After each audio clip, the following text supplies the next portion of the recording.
Today on Deer Gear TV, bow hunting is hard, but the sense of accomplishment and reward is immeasurable. Join us as we share tips and tricks for both the first-timer and seasoned hunter.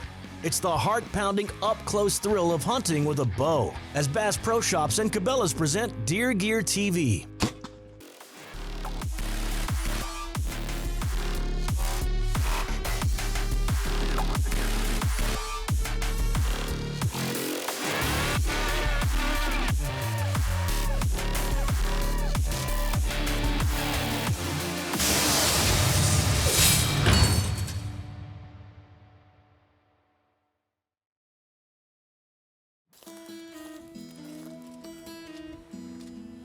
I love to hunt, and bow hunting is right up there with my #1 favorite way to hunt.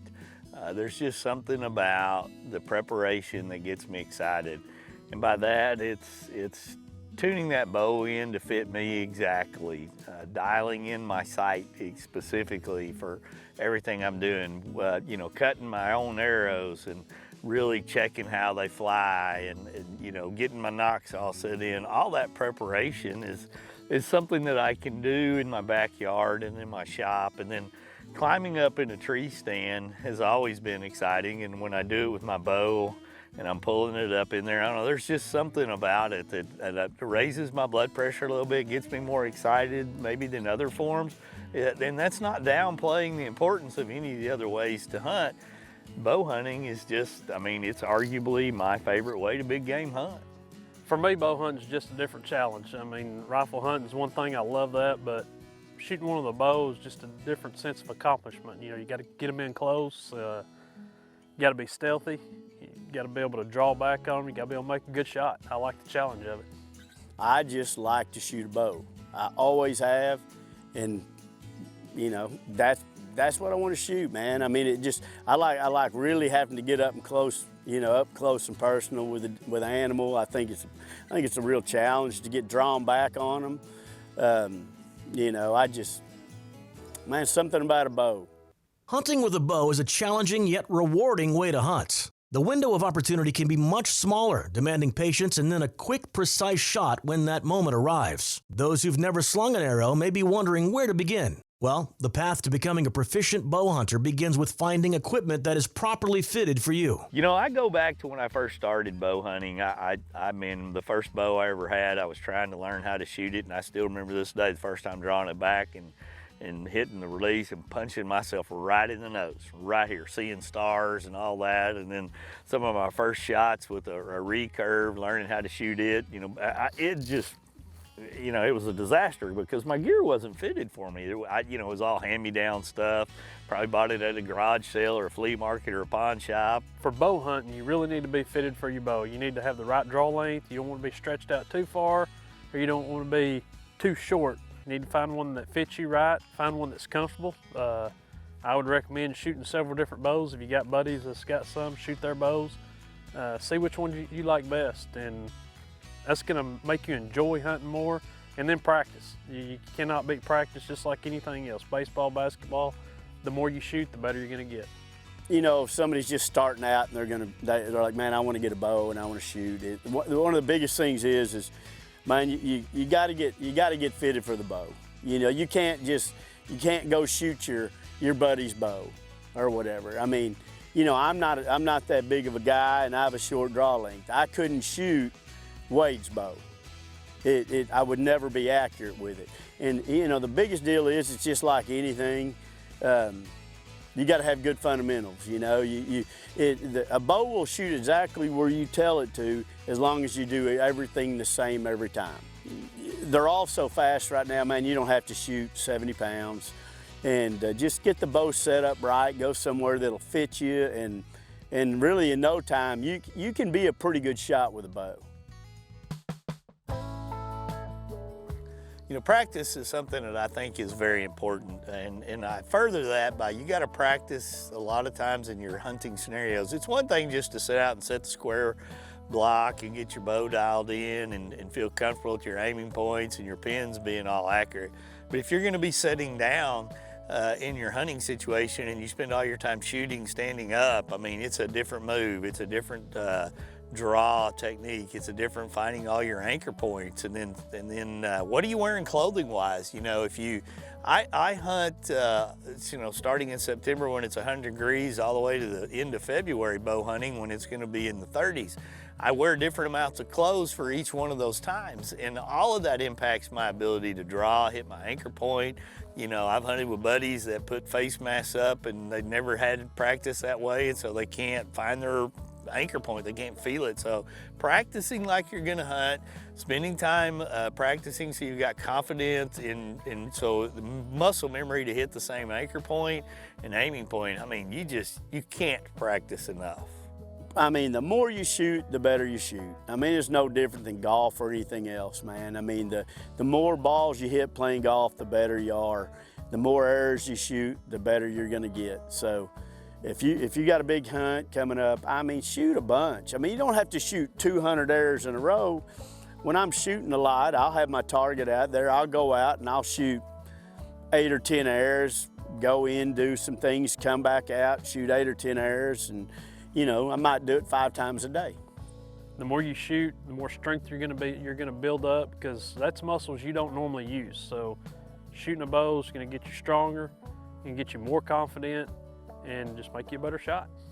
By practicing the right way, you can avoid some of the most common mistakes, remembering to remain calm and know where to aim when the moment finally arrives. One of the most common mistakes I see in deer hunting is they shoot too fast, too soon, too quick. I think sometimes what we've created this persona on television shows and these short videos that everything's got to be very fast. Here comes a deer, you got to draw, you got to shoot, got to fling it, he's walking, he's doing all these things, and he's moving just as fast as I'm talking. I don't really think that's necessary all the time. Could it be in some situations? Absolutely. And as you become a more seasoned hunter, you're going to know when you have to make that fast shot and when you can let that deer settle in. If you're hunting a food source, I'm a big believer in letting that deer get a bite or two to eat, let him relax, let him kind of not be as tense. If you're at same thing at a water hole, if the deer is moving and he doesn't give you a shot, man, it's okay. Embrace the moment, enjoy the moment, let him walk off. That's okay. It wasn't meant to be, because when you rush that shot, chances are you're gonna whiff, or worse yet, you're gonna connect in a non-vital area or barely connect the vitals, and bad things happen. And then it just sours the experience for you and everybody and the animal. I mean, you gotta show that animal as much respect a lot of times, so don't rush it, I think, is the best thing that a hunter can do in taking a shot. You know, the vitals on a deer, just like pretty much every animal, you know, I'm sure, you know, just the way God designed them. I mean, that shoulder protects the vitals. You shoot them behind the shoulder, right directly behind the shoulder, lower part, that's where the heart is. Mid-body, that's kind of where the lungs are. Quartering away shot's the best shot you can take, because you want to get between the two shoulders and not necessarily want to hit them in the shoulder. So, you know, somewhere right behind in that crease in the shoulder. If you can see that crease on them, it's always best if their legs forward on the side you're shooting them on. That's going to open that spot up. All them vitals are going to be exposed, and that's about the most lethal shot you can take. And there are so many tools now online. There's people constantly making posts, but you know, aiming point here, you can see different experts in biology and fields that have cutouts. I think everybody should look at all of them and get that, but there's nothing better than when you clean a deer, how all those vitals lay out. But the thing you always have to keep in mind, when a deer is turned one way or the other, that key aiming spot is gonna change on where you want that arrow to go in. I really preach, I want you to get that, whatever projectile that you're trying to shoot, whatever arrow, whatever broadhead, into that opposite shoulder. I just feel like if you can mentally in your mind get that arrow into that opposite shoulder, you've caught vitals of some sort, some angle, some position. You know, for a beginning hunter, trying to take a broadside shot is absolutely, I think, the best way to have good experiences. You know, get that leg that's on your side a little bit forward, hit it right there in that pocket behind that shoulder. It's gonna hit the soft spot, you're gonna get lung, you might catch the heart, and drive that arrow all the way through, like I said, into that opposite shoulder, get a total pass through, just, you know, behind it and around it, and always try to have that arrow, pretty much trying to get into those vitals. Bow hunting for deer requires getting up close to your target, which means the chance of alerting the deer to your presence increases. That's why paying attention to scent control can be just enough to tilt the hunt in your favor. One of a deer's best defenses against us finding success in the field and or anything predatory out there is going to be scent. Everything has some kind of scent that's going to be built into the fabric, going to be built into our bodies, going to be built into the predators that are out there. If the farmer's working on the field, he's got a certain scent, and a deer can get accustomed to that versus a hunter that comes into that pasture and got his hand stung and set up in the back 40. He doesn't walk in there very often, and all of a sudden he goes in there. There's a new scent trail, a new scent that's being, basically impregnated into that area, and those deer are going to be aware of that in certain situations. So, as hunters, we always want to play the wind. Anytime we're in a hunting situation, we can get the wind in our favor, which is generally going to be hitting us into the face where we're looking at our target zone or the shooting lanes or a food plot or a feeder or a water source, whatever it may be. That wind hitting us into the face where we think the deer are bedding, where they're going to be coming into that, and our scent's going back over our shoulder, going the opposite direction. Now, obviously a deer can come 360 degrees. We've got to always keep that in mind. So that's another good reason to try to take some measures to be more conscious about covering as much of your human scent and odors that they're not used to. One of the ways I like to travel and store a lot of my gear is I use a big plastic tub, and I'll label mine, cold weather gear, hot weather gear, depending on what we're doing, so I can find things very easy, depending on all of our different trips. But you can look inside here on a lot of the stuff. This is a big scent control bag right here from Cabela's and Bass Pro that we use, and then you'll see that I keep a lot of stuff in my Ziploc bags at various times, especially for my summertime hunting stuff. When we're hunting in the summer, whether we're in Kentucky, early season Kansas, early season Oklahoma, down here in Texas, a lot of our hunts are 90+ degrees, and I'll have several sets of clothing that I've washed, sprayed down. Sometimes I'll throw sticks and limbs and leaves in there with them, and that's how I'll travel, and then put it in here, put it in there, and just try to keep the scents in the outside world. You can't get rid of everything. It's totally impossible. But if you can tip those scales, like I've said before, in your favor a little bit, it's going to help you out to maybe not get busted. And even for a few seconds can be all that it matters in getting a shot on a mature deer.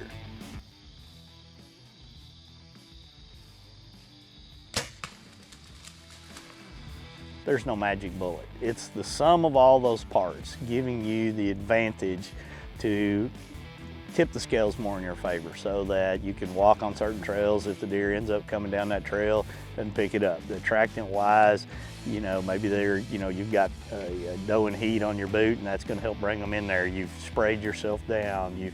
Your clothes have been sealed, and everything's in your advantage. But that wind is, the final answer to those. If it's in your favor, you've done all the scent control things. You've done about everything that you possibly can to try to defeat the nose of a white-tailed deer. Some of them are just more savvy than others. Some of them are constantly working that wind. They're just, they're gonna get you.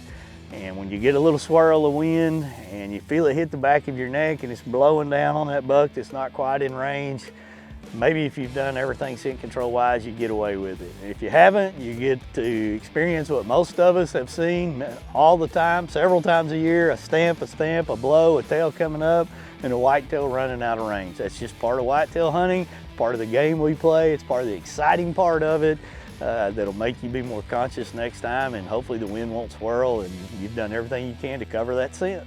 There is a lot to keep in mind when tracking a deer that's been shot on a bow hunt. I think the biggest mistakes that I have made in the past when it comes to reading the sign and blood trailing deer is getting impatient, going too fast, not seeing everything that's actually happened. I end up spending a lot of time tracking and going out on tracks with a lot of other people's deer. Now, we do have the benefit of seeing a lot of video from other hunts, but we kind of have a rule when we're bow hunting, crossbow hunting, any type of projectile in that manner, to give everything at least an hour and preferably 2. Even if we feel like we've made a perfect shot, we're giving it time. And that time generally relies on them notifying me and then I come out. When I look at those blood trails, giving it more time lessens our chances to jump that deer. The biggest mistake made in tracking a deer is going too early. No matter what you think you saw when you shot, we've had people out here swear up and down they were quartering away and they'd be quartering to them. You don't always know exactly what they were doing. What you might think could be wrong, so always give it time. I've literally before shot one, watched him run, 60 yards and lay down, and I'm like, he's done. And then get up a little early, go walking up there and jump that deer, and then end up having to track the sucker for a mile, find it the next day, when if I'd have just waited, he'd have been right there. You want the bright pink blood, preferably with bubbles in it. That means it's a lung shot, but that's not always the case. I mean, I've seen deer that were shot this dark blood and they don't go very far, but you need to give them time, because if you ever jump them that first time, they can run a long, long way.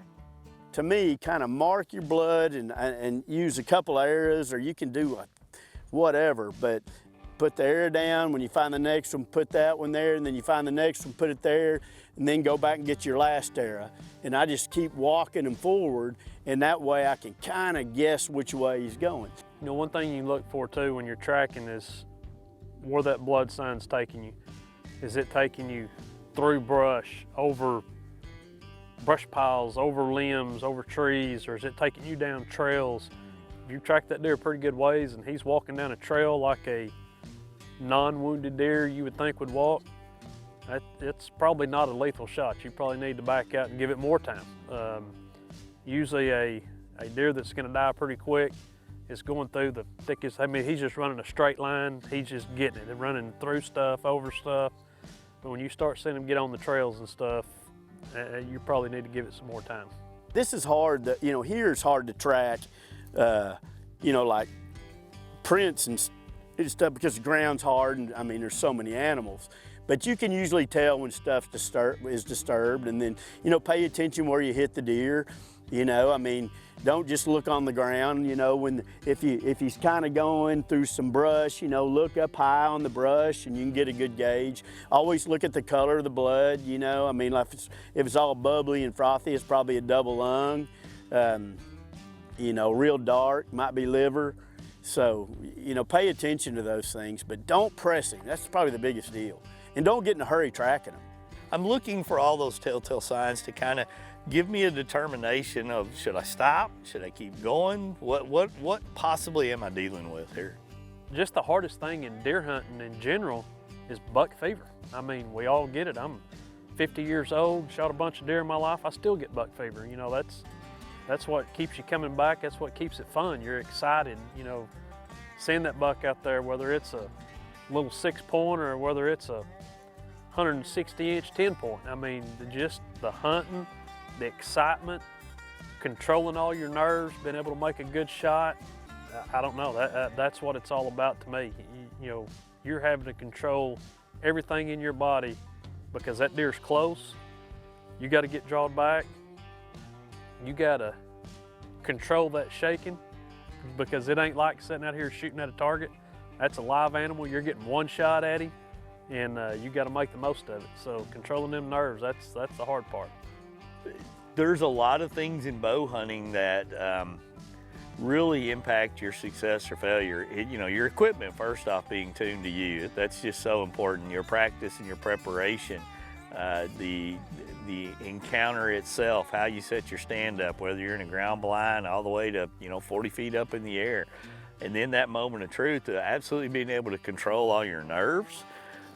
All of those make bow hunting harder than some of the other means and methods. And once again, I'm not downplaying any of the other ways, but there are just more things that can go wrong when you're bow hunting than some of the others, due to the nature of all the moving parts and all of what must happen to get a big game animal in range. That'll do it for this episode. Please make sure to visit our website and YouTube channel for more in-depth content. We'll see you next time on Bass Pro Shops and Cabela's Deer Gear TV.